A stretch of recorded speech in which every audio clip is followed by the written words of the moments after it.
আপনারা দেখছেন 24 ঘন্টা ইন্ডিয়া টিভি, সর্বদা সবার পাশে সবার মাঝে। মেন কাজ হচ্ছে জনমুখী প্রকল্প এবং ডেভেলপমেন্ট করা। সেই ডেভেলপমেন্ট যাতে বিভিন্ন এলাকায় বিভিন্ন জায়গায় যাতে সমহারে পৌঁছায় সেই বিষয়ে আলোচনা হলো। সেই সঙ্গে সঙ্গে সরকারের যে তোমার টায়ার্ড এবং আনটায়ার্ড যে ফান্ড, এই টায়ার্ড এবং আনটায়ার্ড ফান্ডের 13টা পঞ্চায়েত এবং মন্তেশ্বর পঞ্চায়েত সমিতির যে পড়ে আছে টাকা, ডেভেলপমেন্টের খাতের ব্যয় করা অর্থ যাতে পড়ে না থাকে সেই বিষয়ে আলোচনা করা হলো। মন্তেশ্বর ব্লকের 13টা পঞ্চায়েতের বিভিন্ন জায়গায় বিভিন্ন পঞ্চায়েতে পঞ্চায়েত সমিতিতে ফান্ড যে খরচ করার ফান্ড প্রায় শেষের দিকে। কিছু কিছু জায়গায় কিছু টাকা পড়ে আছে, সেটা অনগোয়িং প্রসেস, কাজ আরম্ভ হয়েছে। যেহেতু এটা একটা কৃষিপ্রধান এলাকা, রাস্তাঘাট দিয়ে গাড়ি ঘোড়া যাচ্ছিল, সেই জন্য সাময়িক অল্প স্বল্প কাজ পেন্ডিং ছিল, যেগুলো ইতিমধ্যে আরম্ভ হয়ে গেছে। এই মাসের মধ্যে পঞ্চায়েত এবং পঞ্চায়েত সমিতির টায়ার্ড এবং আনটায়ার্ড ফান্ডের যে টাকা ছিল সবটাই পেমেন্ট হবে। সেই সঙ্গে সঙ্গে শিক্ষা দপ্তর এখানে স্কুলের বিভিন্ন স্কুলে যাতে টয়লেট, পানীয় জলের ব্যবস্থা যাতে থাকে তার জন্য ডিআই এসেছিলেন। সেই ডিআইকে নির্দেশ দেওয়া হলো যদি কোনো স্কুল পানীয় জলে বা টয়লেটের সমস্যা থাকে তা নথিভুক্ত করে জানানোর জন্য। সেই সঙ্গে সঙ্গে মন্তেশ্বর ব্লকের যে 3টে এসআই আছেন তারা উপস্থিত ছিলেন সেগুলোকে তদবির করার জন্য, যাতে কোনো স্কুলের টিচার এবং শিক্ষক যে আনুপাতিক হার পড়াশোনার যাতে ব্যাঘাত না ঘটায়। যদি 1 স্কুল টিচার কোনো থেকে থাকে সেটা সারপ্লাসের মধ্যে যাতে 2 স্কুল বা 3 স্কুল করা হয়, অ্যাডজাস্টমেন্ট করে সেই স্কুলগুলোর পঠন পাঠন যাতে সুন্দরভাবে করা হয় তার নির্দেশ দেওয়া হলো। সেই আজকে কোথায় কী নিয়ে বৈঠক হলো? আজকে আমাদের মন্তেশ্বর ব্লক এবং মন্তেশ্বর পঞ্চায়েত সমিতির বিভিন্ন ডেভেলপমেন্ট ফান্ড নিয়ে মাননীয় আমাদের বিধায়ক তথা জনশিক্ষা প্রসার এবং মাইগ্রেন্ট সার্ভিসেস মন্ত্রী জনাব সিদ্দিকুল্লাহ চৌধুরী এবং এডিএম ডেভেলপমেন্ট, এডিএম জেলা পরিষদ, এসডিও স্যার সবাই উপস্থিত থেকে একটা মিটিং হয়েছে। মূলত আমাদের গ্রাম পঞ্চায়েত এবং পঞ্চায়েত সমিতির 15 finance commission, SFC, PHE, PWD, school education এবং হসপিটালের এগুলো সমস্ত বিষয়ে একটা উন্নয়নমূলক পর্যালোচনা হয়। এই সমস্যা কী কী উঠে এলো স্যার? সমস্যা আমাদের 15 কমিশনের গ্রাম পঞ্চায়েতে যে টাকাগুলো এখনও পর্যন্ত আনস্পেন্ড, মানে এখনও খরচ হয়নি, সেগুলো 15 জানুয়ারির মধ্যে সমস্ত খরচা করতে বলা হয়েছে, যাতে নেক্সট যে কাজগুলো আওতায় করা হয়। এবং আমাদের একইভাবে এসএফসি কাজগুলো তাড়াতাড়ি শেষ করতে হবে, যাতে আমাদের 24-25 কাজগুলো দ্রুত সম্পন্ন করা যায়। আর আমাদের হসপিটালে যে প্রবলেমগুলো, বিশেষ করে রাতের দিকে বহিরাগত যদি আসে তাহলে সেগুলো অ্যাকশন নেওয়ার জন্য আইসি স্যারকে বলা হয়েছে। আর আমাদের ব্লক, সেজন্য আমাদের খরচাটা অনেকটা বেশি করলে তবেই পার্সেন্টেজটা বাড়বে, ঠিক আছে? তার জন্য যেটা দরকার আমরা প্রথমেই বলে দিয়েছিলাম, এবছর জুন জুলাই মাসে আমরা বলেছিলাম যে দুটো আমাদের ইনস্টলমেন্ট আসতে চলেছে, টায়ার্ড আনটায়ার্ডের 2খানা করে। এখন অবধি আমরা চারখানা ইনস্টলমেন্ট পাওয়ার কথা ছিল, তার মধ্যে 3টে পেয়ে গেছি, তাই তো? প্রধান সাহেবরা বলুন 3টে পেয়েছেন তো ইনস্টলমেন্ট। তার মধ্যে কতজনের কাজ শুরু হয়েছে আর কতগুলো কাজ শুরু হয়নি এইটা আমরা যেমন ধরবো, তেমন কি হচ্ছে আমরা যখন এখান থেকে বেরিয়ে বাড়ি যাব কোন রাস্তায় যাব সেটা তো আগে থেকে ভেবে রাখি। তার মানে আগামী বা এই যে ইনস্টলমেন্টটা আসছে আগামী সপ্তাহে বা আগামী মাসে আসতে চলেছে, সেটা টেন্ডার হয়েছে কিনা এটা আমি প্রধান সাহেবের কাছ থেকে এবং সভাপতি সাহেবের কাছ থেকে জানতে চাইবো। যে কাজগুলো আপনারা করেছেন পেয়েছেন তার কতখানি কাজে গিয়েছে, আর যে টাকাটা আসতে চলেছে তার টেন্ডার হয়েছে কিনা। এইটা এক। অনুরূপ ভাবে শুধু দেখুন একটা জিনিস, আগে গ্রাম পঞ্চায়েতে এনআরইজি এর একটা বড় টাকা ছিল, এখন গ্রাম পঞ্চায়েতে কি টাকা আছে? 15 ফিনান্স এবং 5 ফিনান্স।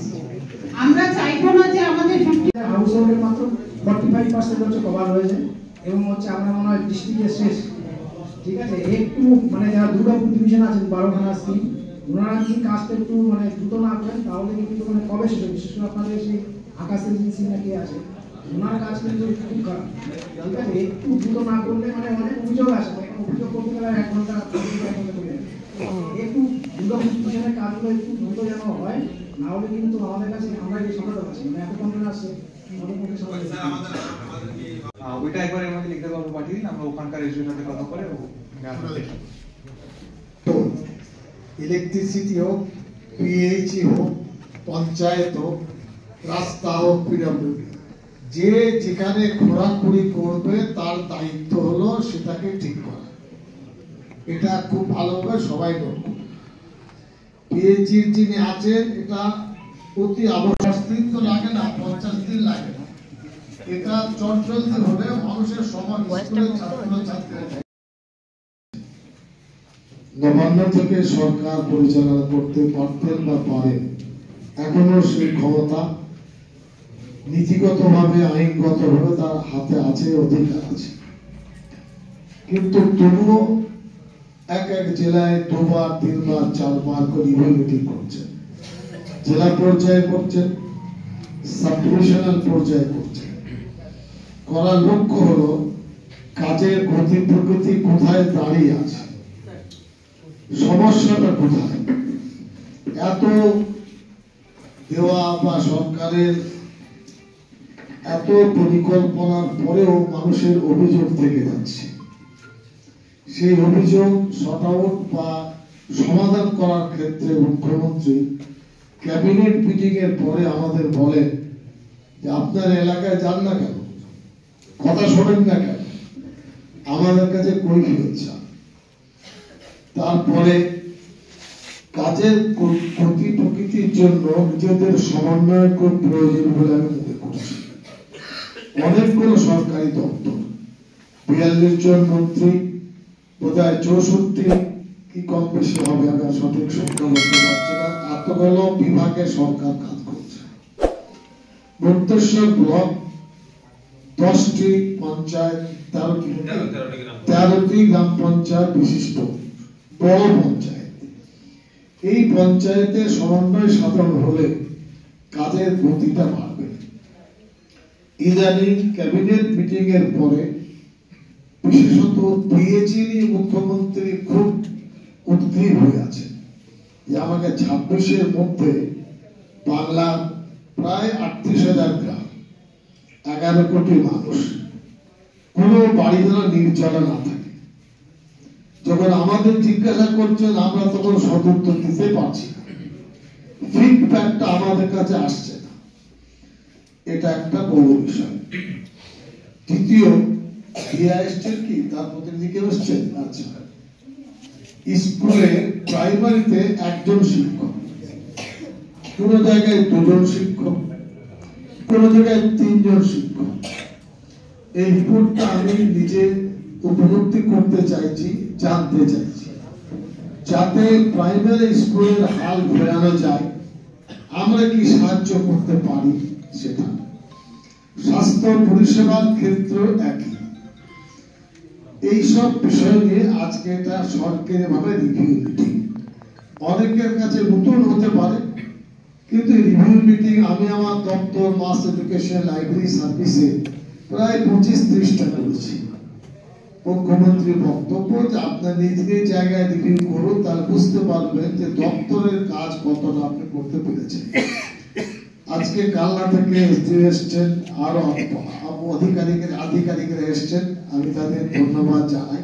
কোথায় কি প্রোগ্রামে এসেছিলেন? আমরা মন্তেশ্বর ব্লক অফিসে এসেছি, যেখানে বর্ধমান থেকে পিডব্লিউডি, শিক্ষা বিভাগ, স্বাস্থ্য বিভাগ সকলে এসেছেন এবং এখানে পঞ্চায়েত সমিতি, জেলা পরিষদ, গ্রাম পঞ্চায়েতের প্রধান, উপপ্রধান, আধিকারিকদের মিটিং করেছি।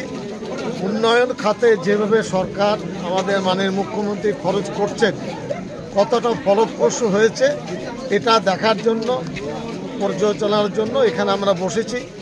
এই মিটিং এইভাবে চলতে থাকলে প্রতিটি গ্রাম উন্নতির দিকে যাবে, ভবিষ্যৎ ভালো জায়গা আমরা দেখব। আজ এ পর্যন্ত। সঙ্গে রাখুন 24 ঘন্টা ইন্ডিয়া টিভি। দেখতে থাকুন সব জেলার সব খবর সবার আগে 24 ঘন্টা ইন্ডিয়া টিভির পর্দায়। নমস্কার।